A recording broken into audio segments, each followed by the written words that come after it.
Now let's bring in the Charleston County Sheriff, Al Cannon, who's going to join us now live. Sir, thank you for joining us. We're getting just some great details now on what's happened.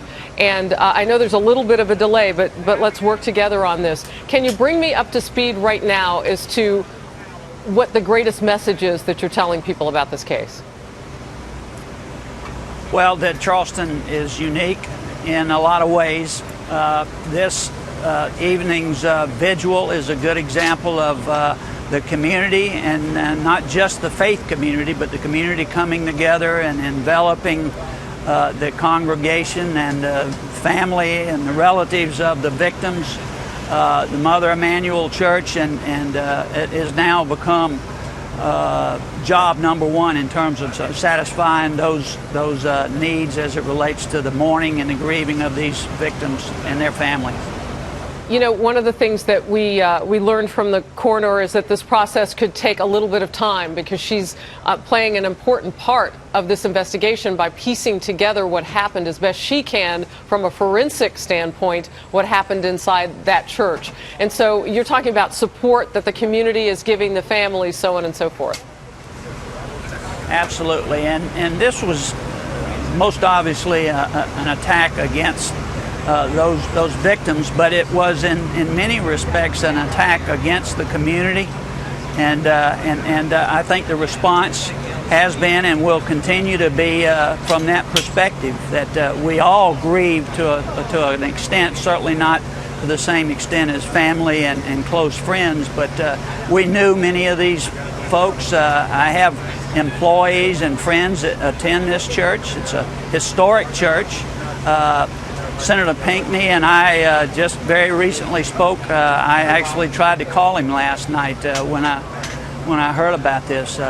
So it's a tragedy that affects us all, and we're just, as has been said many times, hurting and in pain, and are attempting to do our best to help the families of the victims.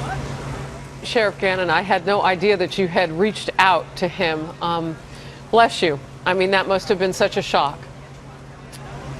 It was, and it gives me chills to think about it. I'd gotten a call about this not long after it occurred.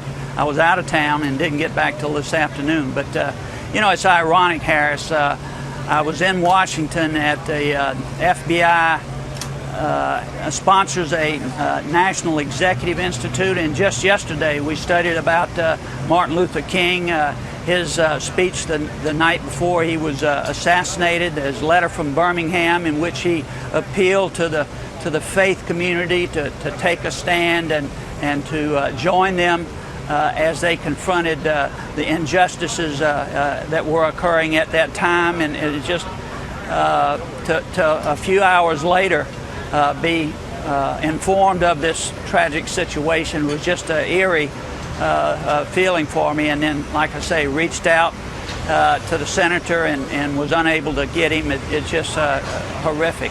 Yeah, you know, you talk about the ties, Dr. King, to that church. I know we're seeing pictures today that have been released by the King Center that he was in that church. And so we know that he had attended at least one time and gone through there during the time that he was taking his civil rights message through this country all those years ago. Sheriff, I want to talk to you a little bit about what happens going forward now. We've seen a couple of vigils. Do you know of plans of the community supporting this evening, or what the next days will look like? Well, as I believe the case is that there is another vigil scheduled for tomorrow night.